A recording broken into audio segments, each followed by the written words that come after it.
السلام عليكم ورحمة الله وبركاته. أصدقائي، قبل كم يوم نزلت لكم شرح عن هذا البوت اللي هو بوت رسميات. يا أصدقائي، هذا البوت نصاب ولا حد يشترك به ولا حد يشتري أي عداد من هذا البوت ولا حد يتورط بهذا البوت. نصيحة لوجه الله.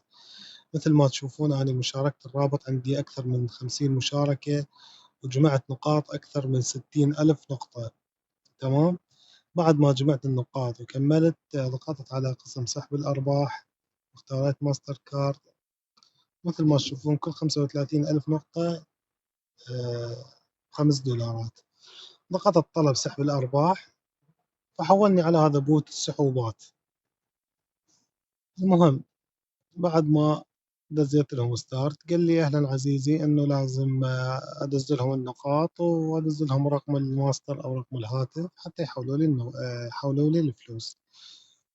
فمثل ما تشوفون دزيت لهم الرابط إنه مشان يخصمون من عندي النقاط. دزيت لهم الماستر كارد مالتي، رقم الماستر. ما رد علي، كتبت له ألو يا معود رد ماكو. ثاني يوم راسلته ألو، فرد علي قال لي ارسل أخي لديك سحب الأرباح، ارسل نقاطك زائد العمولة 2000. فقلت له يعني لازم أدز لكم 37؟ أنا بالبداية دزيت إيش قد؟ دزيت لهم 35,000. المهم، قلت له يعني لازم أدز لكم 37,000؟ قال لي نعم. قلت له تمام. دزيت ستارت مرة ثانية ونفس العملية مال السحب الأولى، دزيت لهم 37,000 نقطة. تمام. رابط ب 37,000 نقطة. فدزيت له رقم الماستر كارد وقلت له حبيبي أريدهن على هذا الحساب مال الماستر كارد. فهماتين ما رد علي. ألو ألو وينكم؟ ما رد علي. ستارت مرة ثانية. فبعد ما أخذوا النقاط ما حولوا لي ولا دينار ولا سنت. فمثل ما تشوفون أنا قررت إنه أفضحهم، وطلع بوت نصاب كذابين. الله لا يسامحهم والله لا يوفقهم.